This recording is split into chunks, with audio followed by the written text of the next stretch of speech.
Righto guys, welcome to Creepers, Cryptid and Paranormal Corner. This week's episode I'm going to be looking at a place that's not far from me, and that's the Picton tunnels. Just quickly before I get into the episode, don't forget to hit the like button, share with your friends and family, and if you haven't already, please subscribe. The more support the channel and the podcast gets, the more content I'll have to make sure I pump out for you guys. Thanks for everyone that's been following me and supporting me along the way. I'm sorry the episodes and the videos don't really come out at a scheduled time, like every week or every month, but working full time and having a young family gets pretty wild, as the channel grows, I want to try and get into doing an episode each week and doing a lot more investigations.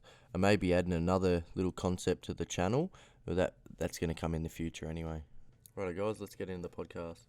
Picton, which was originally named Stone Quarry, is a town located about 87 kilometres or about an hour's drive southwest of Sydney.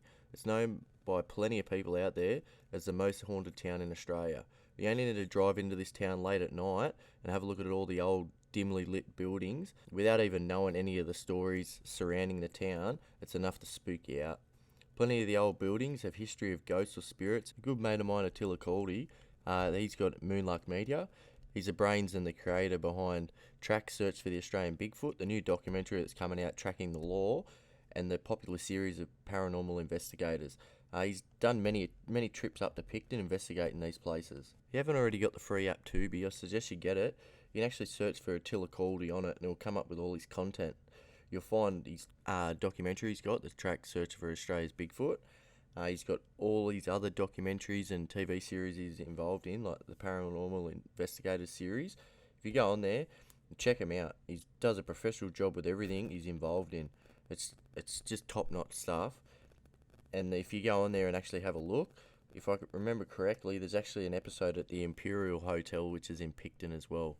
So get on there and check it out, guys. So as I was saying before, Picton's actually regarded by a lot of people out there to be the most haunted town in Australia. I thought it was only New South Wales, but it's actually Australia. So I'm going to give you a quick list of a few other places that are actually known to be haunted and people have had experiences in, and then we'll get into the Picton tunnels. So the first one off the rank is actually the Wallandilly Shire Hall. The hall is actually said to be haunted by multiple ghosts. There's been so many reports of this place over the years. I won't really get into that much. I'm just letting you know the place has actually had reports. The next one is actually the old maternity hospital. The old maternity hospital is actually said to be haunted by one of the old cranky nurses, and there's actually been plenty of times people have reported going through and actually hearing babies crying. Another place there is actually St Mark's Anglican Church Cemetery. You just have to look at this place at night and it gives you the creeps. Like many cemeteries, normal ghostly figures have been seen there, voices have been heard, odd flashing lights and stuff like that. I've been walking past with friends when I was younger as a teenager. We're all drunk as running amok, and we walked past and one of our friends actually said that he's seen a ghost. He's seen it looked like a little girl, and it's actually freaked the crap out of him that much he actually ran off crying. We took it as a grain of salt because we were all drunk, but there's so much talk of this being seen around this cemetery. Back in 2010, I actually remember it being on the news and in the papers and that. There was actually a photo that was actually going around, a family visiting Picton from another town. One night stopped there and they took a few photos and actually allegedly took a photo and seen two ghosts in the photos. Apparently they end up being a young boy who was a priest's son. He actually died of polio, and a young girl that had been crushed to death by some railway sleepers that her and her friends had been playing on. So he had slipped and crushed her. After the pics went viral, the paranormal community actually got the shits and ridiculed the photos, claiming that it was actually photoshopped, and claimed the kids were wearing modern clothing and not the clothing of the children that they'd actually listed as who they reckon they were the photos of, that had actually died I think it was some 60 years earlier. So the next one on the list is the Imperial Hotel. It's one of the probably the more famous haunted locations in Picton. Visitors, workers, and just people walking past have always reported seeing odd things going on at this hotel. Stuff moving by itself, strange noises, an eerie feeling of being watched while you're walking around the joint. Actually, people have reported feeling like they're being followed down the hallways or into the cellar and stuff like that. This hotel is the one I was actually talking about. Attila's investigated on Paranormal Investigators. So like I was saying, you get on Tubi, you got all his content. It's actually free, so get on there and check it out. He does an awesome job. And the best part about it, he goes to all these different locations. You're not just listening to a podcast, you actually get to see how creepy these places are. So yeah, if you get a chance to, get on there and have a look. So the last one on the list, and the reason for this podcast, the Picton tunnels. So the Picton tunnel was actually constructed in February 1867. The tunnel is about 180 metres long, or 590 feet. It is actually the first tunnel used by the New South Wales Railways. The tunnel actually goes by three names: the Red Bank Range Tunnel, the Mushroom Tunnel, and the Picton Tunnel. In 1919, the tunnel was actually closed because there was a new line built in the area to be able to handle the heavy traffic. During World War II, the tunnel was used for storing weapons, ammunition, and even mustard gas tanks. After the war had ended, at some stage, for a period of time, the Picton tunnels were actually revamped into making a commercial mushroom farm. Guided ghost tours actually used to go in there to check the tunnel out to try and experience some of the stuff firsthand, but these days the tunnel's off limits. It's closed and fenced off and that to the public due to the deterioration of the tunnel. It didn't really stop kids sneaking in over the years though.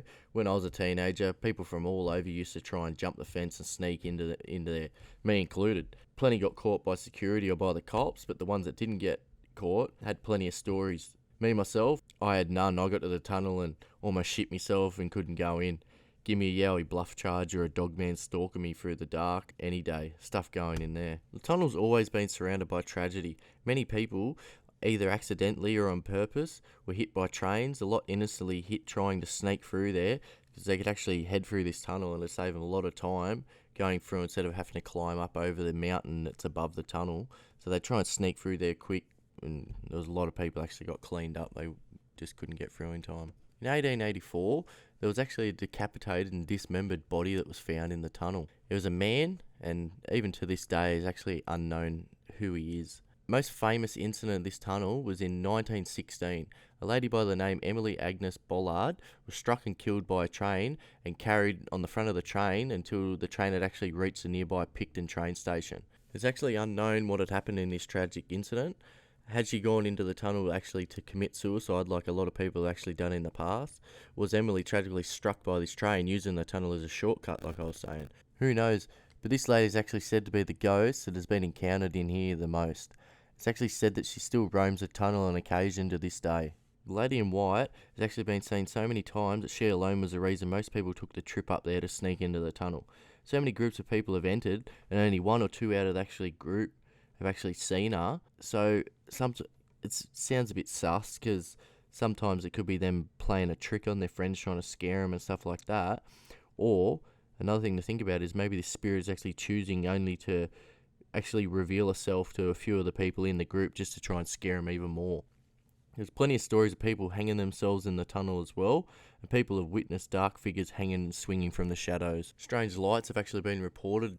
People's actually seen them at either end of the tunnel when they're right in the middle, or when they're about to enter, they've actually seen them, say, halfway down the tunnel. Dark figures have actually been reported in the tunnel as well, whether that be by torch or by people walking in the tunnel and at the opposite direction, they've actually seen the dark figure walking across the entrance or the exit, whichever you want to call it. People have reported strange flashing lights going past people, or even lights like orb-like sort of lights appearing above people's heads. The sounds of incoming trains that people have reported, and most of them that report that are actually terrified because they've only heard it when they've got halfway down the tunnel and stuff like that. It's never at the start or at the end. It's always when they're right in the thick of it that they hear them.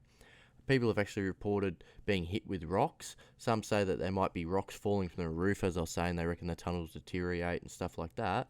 But other people have actually reported seeing the rocks being thrown at them.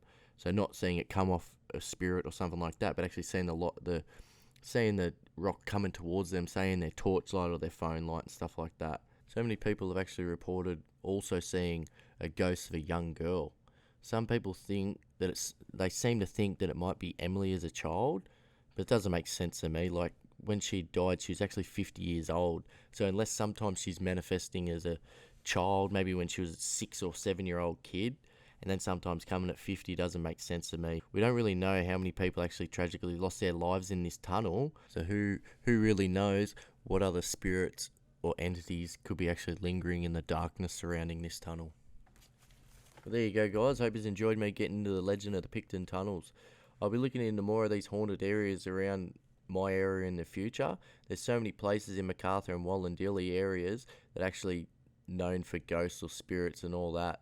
It's not really my cup of tea, and it all scares the crap out of me, but it's all important, and it's pretty cool researching it all. I don't really think I'll be doing that many investigation videos by myself, unless I can maybe talk Attila or Yowie Dan into dragging me along with them to see some of these places.